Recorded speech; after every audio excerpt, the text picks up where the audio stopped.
Hola a todos y todas, bienvenidos una vez más a Tierra Libre. Mi nombre es Mariano y el de mi compañera detrás de cámara es Coco. En el último video vimos lo sencillo que era la construcción de una huerta agroecológica familiar con los materiales que teníamos a disposición en nuestras casas. En el día de hoy vamos a aprender qué es el compost y cómo producirlo. El compost es el resultado de un proceso biológico de degradación de materiales orgánicos que van a transformarse en un fertilizante que vamos a utilizar en nuestra huerta a través de la acción de hongos, bacterias en un comienzo, luego de insectos. Vamos a llegar a transformar los residuos que tenemos en la huerta en un material fértil. Todo el tiempo vamos a estar produciendo compost en nuestra huerta que nos va a permitir mantener la fertilidad de nuestros bancales e inclusive aumentarla. Una vez que nuestro compost esté listo, vamos a obtener una tierra que va a estar libre de patógenos y de olores, va a tener un aspecto terroso y va a ser muy fácil de utilizar para estructurar el suelo. Lo segundo que debemos preguntarnos es dónde preparar el compost. Para esto tenemos que elegir una zona de la huerta que tenga sombra durante todo el año. En este caso, nosotros preparamos el compost en este lugar. Es importante que la zona que elijamos sea una zona que especialmente no se inunde en ningún momento porque el compost necesita un espacio que drene para poder formarse. También el compost necesita temperatura, por eso el lugar ideal para formarlo es debajo de un árbol de hojas caducas. Las hojas caducas son las que se caen en el otoño y luego vuelven a aparecer en la primavera. De ese modo, en invierno, cuando se caen las hojas, el compost recibe sol y eleva su temperatura, y en verano recibe sombra, mantiene una humedad. En nuestro caso no tenemos un árbol de hojas caducas, por eso lo ponemos aquí al lado de esta pared que va a dar sombra durante todo el año, ayudándonos a mantener las condiciones que voy a explicar para la preparación del mismo. El compost siempre va a estar protegido con un nylon y con algo que haga peso encima para que el viento no pueda correrlo. En este caso utilicé la lona de una pileta para tapar el compost reciclándola. Es muy importante que el compost esté siempre tapado para protegerlo de la lluvia y de los animales. Hay muchas maneras de preparar el compost y acá vamos a enseñar la forma más clásica, es en pilas o en pequeñas montanitas. Como pueden ver acá, en cada una de estas pilas, ven el material orgánico descompuesto en distintas instancias hasta finalmente formarse el compost. La forma de realizar estas pilas es en capas. Poner capas de distintos materiales que van a ir formando el compost. La primera capa que vamos a utilizar va a ser de material seco. Hojas secas, pastos secos, pajas o restos de plantas que estén secos. En este caso tenemos acá nuestro material seco y la proporción que vamos a utilizar son 2 baldes de material seco. Vamos a colocarlos en la parte superior de la pila que estamos armando en este momento.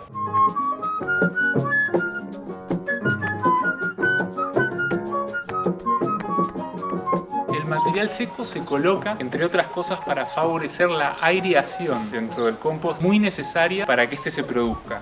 En la primera capa, como va a ser la capa que va a estar más apretada debajo de la pila, podemos utilizar algunas ramas pequeñas que van a ayudar a esta aireación. Vamos a intentar que todo lo que coloquemos en nuestra pila de compost esté lo más pequeño posible. Romperlo en pedazos pequeños favorece a que se produzca el compost con mayor velocidad. Luego de echarle 2 baldes de material seco a nuestra pila de compost, lo siguiente que vamos a echar es un balde de material húmedo. Esto puede ser restos de cocina como lechuga, acelga, cáscaras de frutas, pero lo importante es que no agreguemos residuos de origen animal ni comida cocida. Va a traer feos olores y va a necesitar otros tiempos de descomposición y va a traer otro tipo de bichos que no queremos que estén en nuestra pila de compost. Lo único de origen animal que le vamos a incorporar es cáscara de huevos, viéndola en pedazos bien pequeños para ayudar a que se degrade con mayor facilidad. Lo mismo cuando echamos el balde a nuestra pila, es importante que todos los materiales estén lo más pequeño posibles. Con una pequeña pala podemos acomodar todo el material orgánico en la superficie de la pila. Algunas agricultoras o agricultores recomiendan no introducir en el compost residuos como cebolla, ajo, cáscaras de cítricos o puede ser repollo porque acidifica la tierra. En mi caso particular yo incluyo todos los residuos. En una pequeña medida todos los materiales de origen vegetal son recomendables para el compost.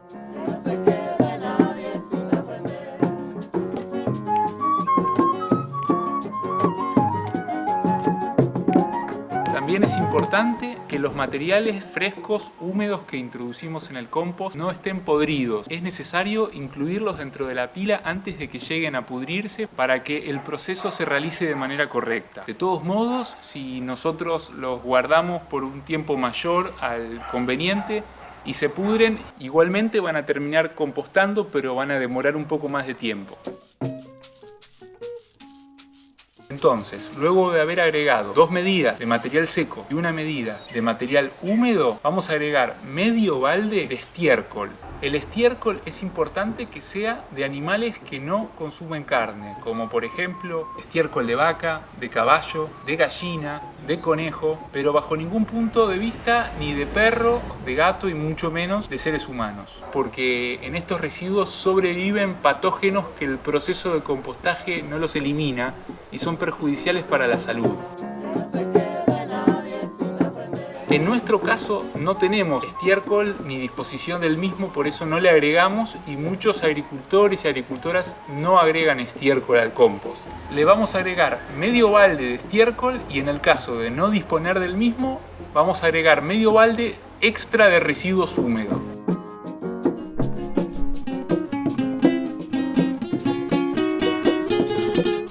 Finalmente, nuestra última capa va a ser de tierra. ¿Qué tierra? Tierra de la superficie. Tenemos que buscar tierra de la primera capa del terreno porque es donde vive la mayor cantidad de microorganismos.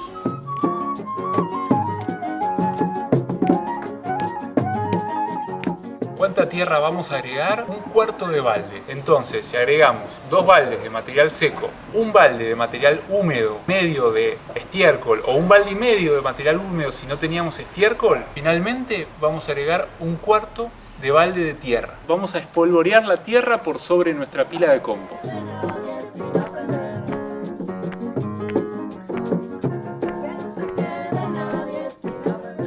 En una huerta agroecológica familiar no tenemos todo el material orgánico disponible en el mismo momento para construir la pila, por eso lo vamos a ir agregando periódicamente.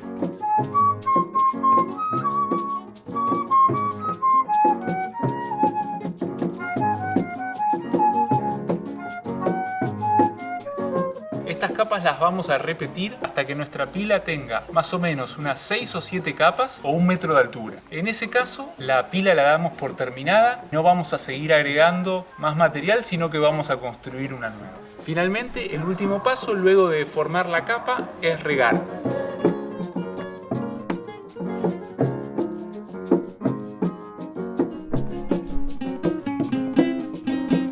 Vamos a regar en cada una de las capas que vayamos formando. Es importante no excedernos con la cantidad del agua. Los errores más frecuentes cuando uno comienza a preparar compost son por exceso de agua y no por falta de agua. Es cierto que el compost requiere humedad, pero también es cierto que el encharcamiento mata la vida microbiana necesaria para que pueda producirse el compost. Luego del primer riego, solamente vamos a volver a regar cuando veamos que la capa superficial de nuestra pila se esté secando, pero no antes. El compost demora en producirse aproximadamente 3 meses en temporadas de calor y 6 meses en temporada de frío. Lo que va a suceder una vez que nosotros tengamos armada nuestra pila de compost es que internamente va a empezar a subir la temperatura por el accionar de los hongos y bacterias. La temperatura va a llegar hasta 60 grados, matando todos los patógenos que son malos para la salud y esterilizando todas las semillas que tenga el compost.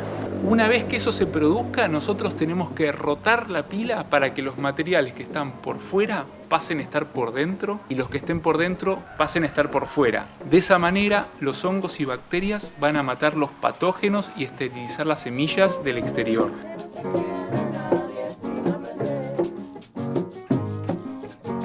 Esta primera rotación se hace entre 3 y 4 semanas luego de haber formado la pila. Es importante no rotar antes porque si no vamos a interrumpir el ciclo biológico de los hongos y bacterias, y si la rotamos después vamos a demorar el proceso. Luego de esas primeras 2 rotaciones van a pasar a trabajar los insectos.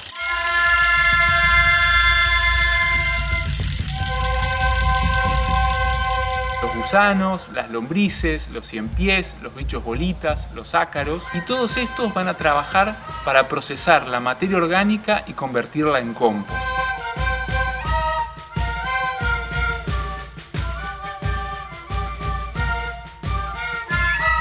Una vez que estamos en esta instancia, también es importante rotar la pila periódicamente para favorecer la aireación.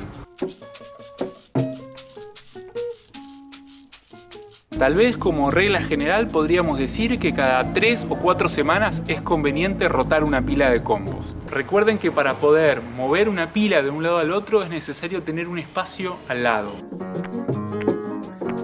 El compost, cuando está listo, es una tierra que está liviana, terrosa, bien oscura, no tiene olor y está totalmente libre de patógenos. Cuando está maduro ya no podemos distinguir restos de plantas que originalmente pusimos, salvo en el caso de algunas más grandes que la podemos retirar con la mano.